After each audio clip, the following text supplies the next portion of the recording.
what's up, guys? Welcome in to another episode of the Fins Faithful Podcast. Boy, we got the Jets Dolphins Monday night. This brings up a matchup of two teams that are desperate to need a win. The Miami Dolphins and Jets both coming in 0-3. Today we'll go in our Across the Sidelines segment with Jets reporter and columnist for the New York Daily News. Antwan Staley is joining us. Also, familiar face covered this team down here, and I believe the Hurricanes as well, to break it down. All you need to know this week. And, of course, if you're catching us on YouTube, guys, please drop those likes, hit the subscribe button. We love to see all your comments, and especially in the video description. Share with your friends to help support us here. Bringing you guys the best Dolphins content here. But thank you. Of course, I'm joined by, of course, as always, my co-pilot and co-host, Jason Sarni.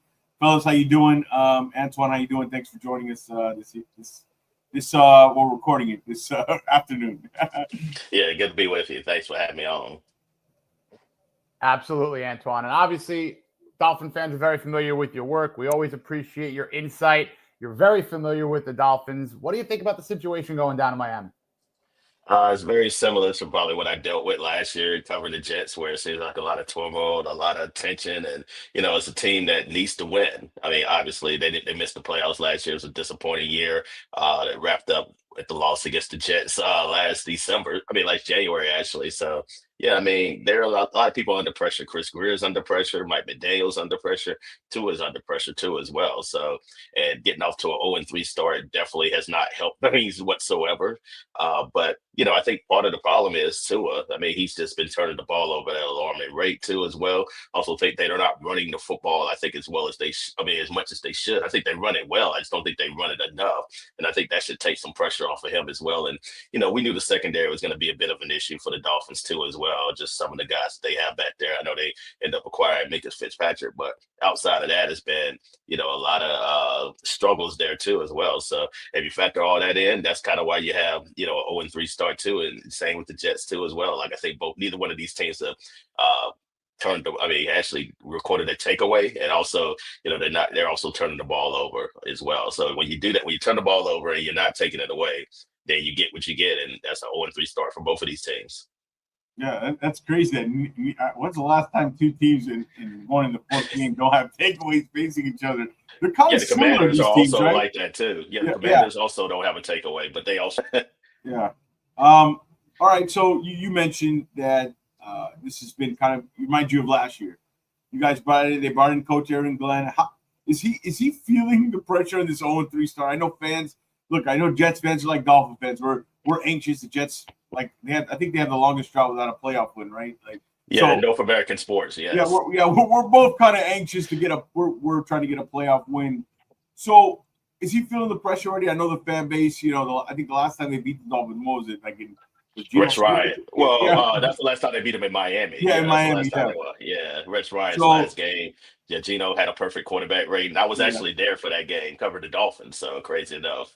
Yeah, I remember that game well. So is he feel? How has it been with Coach Glenn, the transition? And is he already under the New York hot seat here? Some of the fans might tell you yes, but I mean, they knew it was not going to be a quick fix. I mean, it's a team that really, rebuilt this roster. They're the second youngest team in the league, so it's going to be some bumps along the way too as well. You got a new quarterback.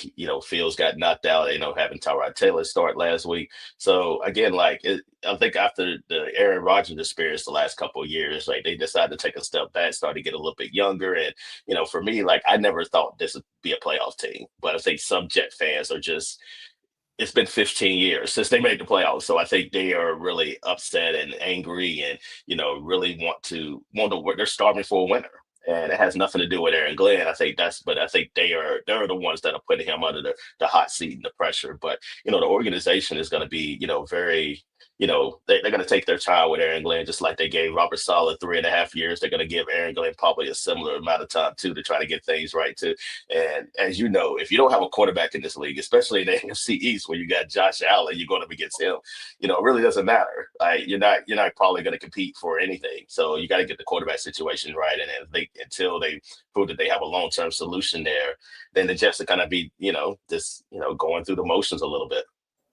Speaking of quarterback, it's a perfect segue to bring up, Justin Fields has been in concussion protocol. I believe he was a full participant in practice yesterday. Jets also have Tyrod Taylor. So what's going on with Fields and the status? And also, after that, if you could sprinkle in your experience covering Aaron Rodgers, former Jets quarterback. I think as far as Justin Fields, he's on track to play. It seems like that's going to be the case. He has to clear one more hurdle, and that's getting checked out by independent neurologist. Once he gets that cleared, then if he gets the thumbs up there, then I think he'll start. They'll announce he's going to start against Miami. So I'm fully anticipating he'll play there too as well. And but Justin Fields is coming off a game even before he suffered a concussion against the Bills. I mean, he struggled against Buffalo through a 3 out of 11, 27 yards there. They really was getting after him, with the pressure, and they weren't able to run the football. I thought the Bills did a really good job, forcing Justin Fields to beat them with his arm, and he definitely could not. And, I think the offensive line, let up a few pressures too as well. Joey Bosa had to hit on him, which knocked them out the game. I thought Tyrod Taylor did he was up and down. He was not good at the first half against Tampa, but the fourth quarter when they were down 17 points, he really started to turn it on. And, they almost had a miraculous comeback there. They kind of fell short there. But as far as Aaron Rodgers, that was an experience. That was definitely an experience the last couple of years too. I know he got hurt in 23, but he tried to come back and play, and we're talking to him. I enjoyed covering Aaron. I mean, I didn't like the things that came with him, especially with the baggage and the McAfee show and stuff like that. But I had a really good experience. I mean, he's the best player I ever covered. So I definitely whether it's later on his career or not. I mean, just to say you covered a Hall of Fame quarterback like that, it's definitely a feather in my cap for sure. He seems like an interesting personality to cover, right? Like, he definitely is.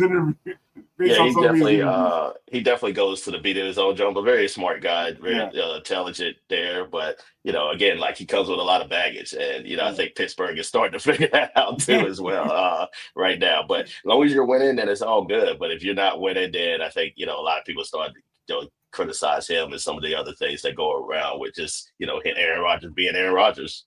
Yeah, you talked about what's the injury report looking like? I know Jermaine Johnson is on the edge. What's the injury report looking like going Monday night? You expect Fields to play? Yeah, he's gonna play. He's probably gonna play. He just needs to get cleared by a neurologist, and then I think he's gonna get thumbs up to play. But that's the last step in this hurdle because he practiced fully on Thursday, so he's good there. That was the fourth step, and the fifth step is just really to get checked out by the team and actually the neurologist. So I expect him to play. Yeah, and as far as anybody else, we should not see any big injuries. Jermaine Johnson. Yeah, Jermaine it's going to be week to week with him. So I think it's a ankle sprain. So you're not going to see him most likely. I think you'll probably see him in the Dallas game maybe. But as you know, high ankle sprains can be very tricky. So but I doubt we'll see him. Like Aaron Glenn said, it'd be week to week. So I imagine he does not play against the Dolphins, which is also going to hurt the Jets too as well. They're also dealing with Quincy Williams, who they put on IR. So their linebacking core in general, in addition to Jermaine being out, is very thin at the moment. Yeah. Switching over to the defense, actually, it's kind of similar to the Dolphins. They have high expectations. I mean, there's a lot of talent on that defense. Sauce Gardner, Quentin Williams. I mean, Will McDonald, a ton of talent on that defense. And Coach, you brought in a defensive coach in Aaron Glenn. How it's underperformed. What's been the problem there? And DC Steve Wilkes. I mean, are they on the same page? They mix a lot of their coverages up. What's going on? Why has it been kind of a slow start for the Jets defense? I just don't think they are. I think they're missing a lot of tackles. I think they're not generating a lot of pressure against Tampa. Tampa had a makeshift offensive line basically last week where they had 3 new starters there, and the 2 starters that they had were playing out of position, so that would also further complicate things. But the Jets were only able to record 1 sack, and I think they had 2 hurries against Baker Mayfield.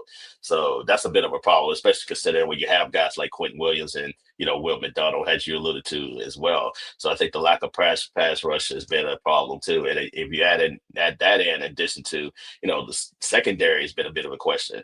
Sauce Gardner has been, I think, relatively good. I mean, he kind of struggled in the Buffalo game, had a couple of holding penalties there, and he really struggled last week against Tampa. But, you're going up against Mike Evans, who I think is a future Hall of Famer in his own right. And I think actually Ibuka, I mean, he's a star. Oh, I mean, he's absolute. Yeah, he is.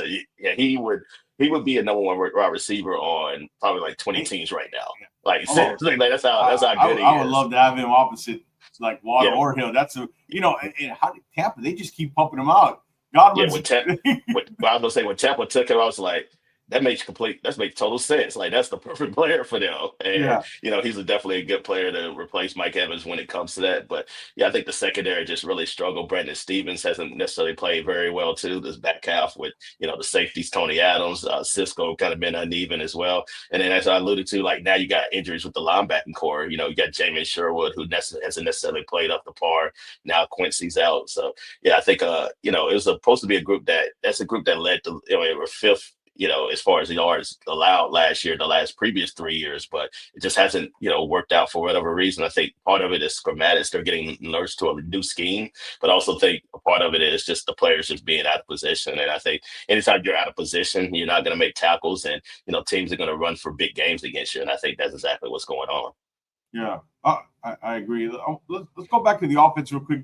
2 young tackles coming out, Fashanu and Membo, who big fan of Membo coming out. I mean, I thought it was a perfect pick when they took him. Was it 7th overall, I believe? Yes. How the 2 young guys? Because look, the Jets offensively is going to be running the ball, whether it's with Fields or with Breece Hall, Isaiah Davis and who am I missing? Braylon Allen. Yeah. How those 2 young guys look, and you got Tippmann in the middle, another Ohio State kid. How do you feel that young line? How they do in particular, Membo and those 2 young tackles? Well, I think Membo's playing at an all-pro level. I mean, I think he's given up about 6 pressures this year and no sacks. And, he's been up there with some of the best right tackles in football. And to be able to do that, 3 games into your career, I mean, I'm not necessarily super surprised because I think he was able to do it at the SEC at such a high level, go up against some of the best pass rushers there. And, that's completely just translated over to the NFL. So he's been really good. Olo has been kind of hit or miss there. He's let up a lot of pressures. The one good thing is he's only allowed 1 sack. So, yeah, I think he's had some, really challenging battles. I think they both have. I mean, they week 1, they had to go up against TJ Watt, who goes from sideline to side, both from side to side. Week 2, you're going up against, Joey Bosa, Russo, and then the Bills defensive line, even though I know they were without Ed Oliver, but that's still a tall task. And last week, you're going up against another, physical defensive line where you got Vita Vea, Hassan Reddick is playing, he wasn't this Hassan Reddick last year. I can tell you that right now. Like he was just flying all over the place for Tampa and, doing some really good things. So you face really 3 good defensive lines in 3 weeks. And it's not going to get any easier this week with the Dolphins too, especially with the pass rushers they have and Phillips and, Chop Robinson, also Bradley Chubb too as well. So one thing, and also Sealer, can't, forget about Zach Sealer too as well. So yeah, they're definitely going to have their hands full trying to stop the Dolphins defensive line too as well. Boy, it'd be music to our ears to get that pass rush going. I believe, Jason, what is it? We're first in blitz rate and last in pressure rate. It's crazy. First in blitz rate, last in pressure percentage, which is just weird. It's just very much of a paradox. But Antwan, we're going to do a little fun thing we always do on our sideline shows. The Jets win this game if blank happens. They're going to have to run the ball effectively. I think, Justin Fields, obviously he struggled against Buffalo, but, I think the one, common denominator, especially the last couple of weeks, they hadn't been able to run the football effectively, no matter who it was. Fields was in there, Tyrod Taylor, Braylon Allen, Breece Hall. They have to be able to run the football effectively if they're going to, get the win there. I think whichever team really runs the football the best, I think is going to end up winning this game. Same question for the Dolphins. I'll run it back. Dolphins win this game if blank happens. I think they have to run the ball, take some pressure off of Tua, and he has to limit the turnovers. You got to limit the turnovers. I mean, he's been a turnover machine, as you guys know there. But one way that you could help him is, again, like get Ollie Gordon, involved a little bit more too. I love him coming out of Oklahoma State as well. Also, you got H.N. is what your home run hitter. You can get those 2 guys involved early and just, again, take some pressure off of Tua. You don't need him throwing the ball 35 times. You just need him to run a sound offense there, play a clean game. And, you don't have to invent the wheel too much. I mean, this is, neither of these teams are very good, but at the same time, I don't think you need to throw for 300 yards just to beat the Jets. I think you need to be able to just, play sound football and just, again, like eliminate the turnovers. Yeah, I think they should simplify it, kind of like they did with the Bills. I mean, for whatever reason, Tua is obviously not playing at the same level right now. So run the ball, short passes, play action, those kind of things, I think should be good enough. We'll get into the prediction here, but I got a few questions. First, I want to talk about the Garrett Wilson here because the Dolphins secondary is pretty bad. First, we knew that coming in this year. how's the receiver? How's Garrett Wilson? What's his state of mind there in New York? Because this guy truly can be a number one receiver in this league. I mean, he's that good. I mean, he's fine. I mean, he's been getting a lot of targets and catches. He's not the issue. The issue is they don't have anybody else really to, complement him on the other side that's consistently. That Josh Reynolds will be back too. He's been dealing with a hamstring injury.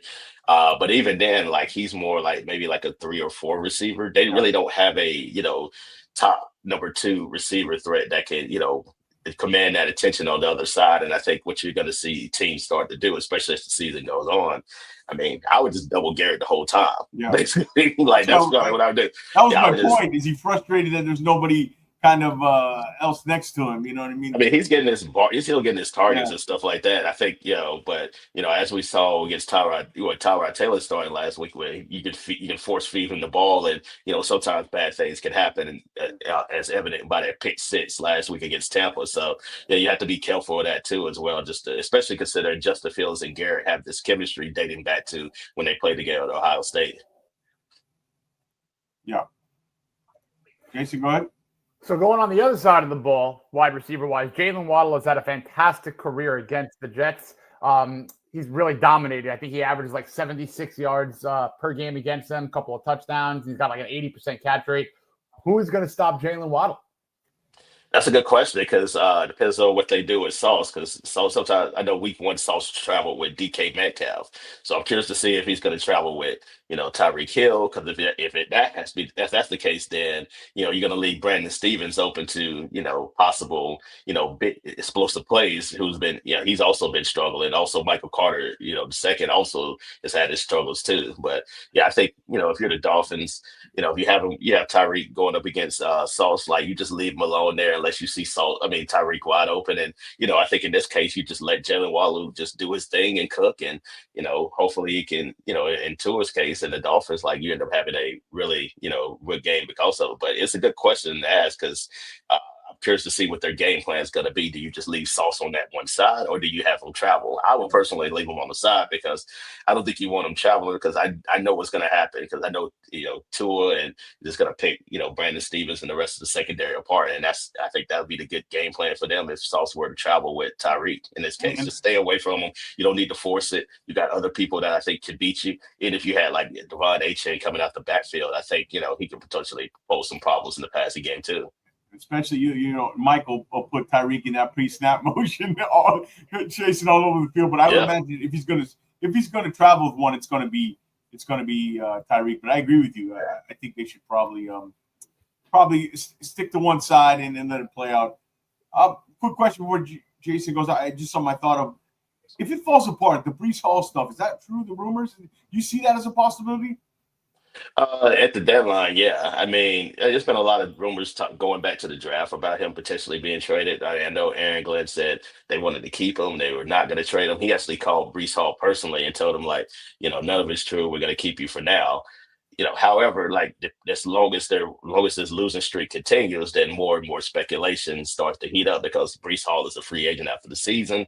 If a team, offers a 4th round pick for him, especially a team like the Commanders who could, use a running back like Breece Hall, I mean, I think you got to listen, especially considering the Jets do not have a 3rd round pick at the moment. So, I think you have to I don't think they're actively trying to give him away, but if a team calls and blows him away with a deal, then, if they're, 2-8, at the trade deadline, then it's something you definitely have to listen to.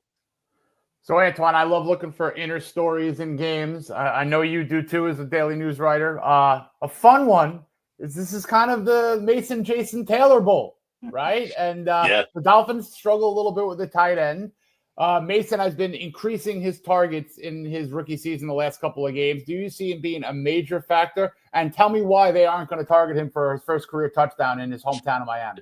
They should. I mean, we actually asked him about it yesterday. He said he's never played at Hard Rock Stadium before, which is crazy to imagine. But obviously he's been in there a million times there. We asked him what his favorite memory, and then it was Jason's last game when they were hosting him up, the end of his career. And that's something that he remembers there.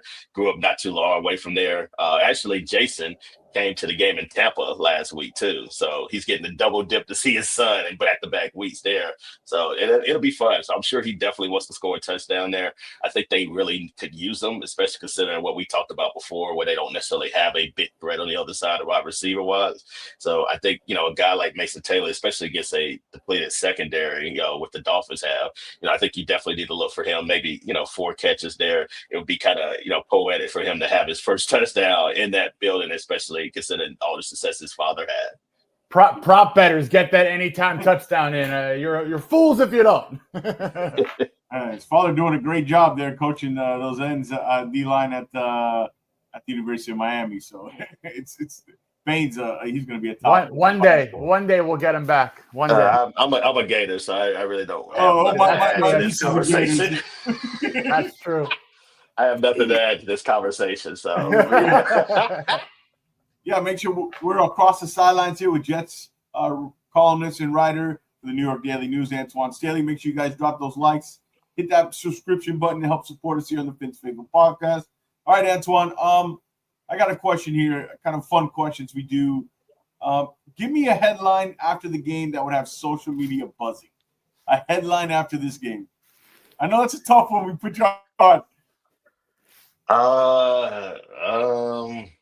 Yeah, I guess, if the Dolphins were to lose and, maybe Tua doesn't, not accountable. Because I didn't feel like he was very accountable for, the game against Buffalo. So, I feel like if he, throws another 2 interceptions or, has some turnovers there and he's not accountable once again, then I think that would be a big story too, because a lot of talk. There's a lot of talk, especially on my timeline, about the the comments that he had to say. I think it was mentioned Cam Newton, something with Tua and everything like that. I think it's just a way to have. I think it's the right way to handle it. You're not playing well at the moment. Just deflate, knock it to the side. Say, you know what, that's their opinion. I'm not playing well. I need to play better, and that's it. Like, you don't need to say much more after that. Now you're talking about, whether, it's my job is easy or hard or whatever the case may be. Now, you don't need to get into that. We know how tough quarterback play is. We know how tough it is to be a quarterback in the NFL. Again, you don't have to necessarily tell us that. I just think Dolphin fans need him and the Dolphins in general need him to play better. That's what you want to hear. You want to hear that, from your leader, not a guy that's very passive aggressive and taking shots at, people, whether, directly or indirectly. I don't think that's necessarily helping anybody at the moment. Yeah, that's not the first time he's done Perfect. That's well said. Jason, well we'll have a conversation.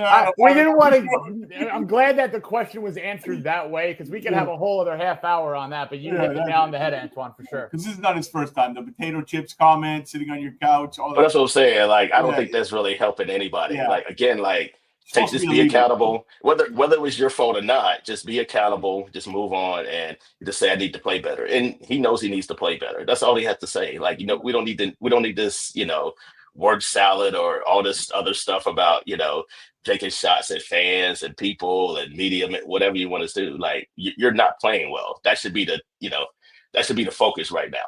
Yeah. To me, it just shows signs, it's kind of, he's not confident in himself right now. That's all that shows to me. And you see it on the field. So hopefully he can turn it around starting this week. All right.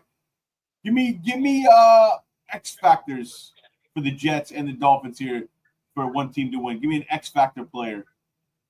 We talked about Mason Taylor. I think he would factor in that too as well. Also a guy like Braylon Allen, who's averaging about 5 yards per carry. So, those are probably 2 players that I would look for, especially on the offensive end. Defensive end, I think a guy like Harrison Phillips, who's been around, for a while, even dating back to when he was in Buffalo there. So Dolphin fans are probably familiar with him. If he can help Quentin Williams, especially stopping the run against those guys with Gordon, and we mentioned Achane. I think he's also a guy to kind of take a look at too as well. All right, now we're getting to the point where we're going to have to ask you for a final score prediction, and if you could also mix in a bold prediction with that final score. I think the Dolphins may run for 150 yards. against against the Jets too. So I like them to win the game. Probably 27-20. I think Miami ends up getting the win there. I just feel like they're a better team. They have the better roster right now. The Jets are kind of depleted with injuries there too as well. They should win this game at home. Yeah, again, we talked about the Jets not winning that in such a long time. It's been since 2014, and I think that streak kind of continues there. So I think these two teams are probably going to split the meeting this year. But yeah, I like the Dolphins to pull out the first game in the series. Got a bold prediction? Yeah, like that's the 150 the bold? Yeah, that's the bold. That is bold. Oh, okay. That is bold. That's pretty bold. Is it Ollie Gordon or is it Devon A-Chain leading? No, I just think it's a miss. I think he's going to get both guys involved. Yeah. I like Ollie, man. I do too. Dolphins, I hope the Dolphins pull this off. At least 9 carries. This post-game show if the Dolphins don't win this game. If he doesn't get 10 carries, then I don't know what to say at that point. Even better. Like, what are you doing? We can't let Antwan just do the prediction. We got to put ourselves out there too. Give me a prediction, Jason Sarni. You're not out the well, I'll say on the Jets side, Mason Taylor's going for a touchdown, and I think the Dolphins are going to get their first turnover, and I have a feeling it could be a defensive touchdown. I have a little bit of a feeling about it, whether it's a sack, fumble, pick six. That's my boldest prediction, is that the Dolphins defense puts up 6 points. Final score? 26-22, just to get some funky math in there. All right. So I guess I'll go with mine. My bold prediction, Ollie Gordon over 85 yards and a touchdown. Ooh. I think this time, I keep saying this until I get it right. So I'll just keep on that theme. I think the Dolphins, if they play with the kind of pride and intensity, they know. I mean, this game is it for. I'm not saying McDaniel's going to get canned after this game, but if they lose this game and fall to 0-4, there's going to be a lot of heat around Greer and McDaniel. I think they know they have to win this, and I think they'll simplify the game plan. They have more high-end talent, I think. So if they come out with the same attitude they had against Buffalo, they win 27-20, and we go to 1-3 and go to Carolina with a chance. Dude, you covered Carolina, right, Antwan? A little bit, yeah. I'm from North Carolina originally, so yeah. All right. Well, so Monday night, 2-0-3 teams. Somebody's going to have to get the victory. We went across the sideline. Well, unless there's a tie. If there's a tie, we're not doing the post-game show, Jason. If there's a tie. We'll go right into draft coverage. Yeah, we're going to draft coverage, which we love to do. I'm sure the Jets have been there before, right? Yeah, a few times, yeah. Yeah, I'm out there now as it is. Yeah, it's crazy, but it should be interesting. There's a lot of stake for these two teams, actually, early on in the season. I don't want to be trying to get that first win. Antwan, we thank you so much for coming on. Let's do it again when the Jets play. When's the Jets call? Early December. Yeah, we appreciate it. We'll have you on again. We got you covered here for the game tomorrow, 11 a.m. With Curtis. Countdown to game day. We're going to break everything down. Give you a little Jonas Savianea video of what he needs to improve. Kind of Curtis broke that down, and we'll be live right after the game on Monday. So thank you guys for joining in. Thank you guys for watching. Thanks to Jason, to Antwan, for myself. Guys, fins up. We're out. Appreciate you, Antwan.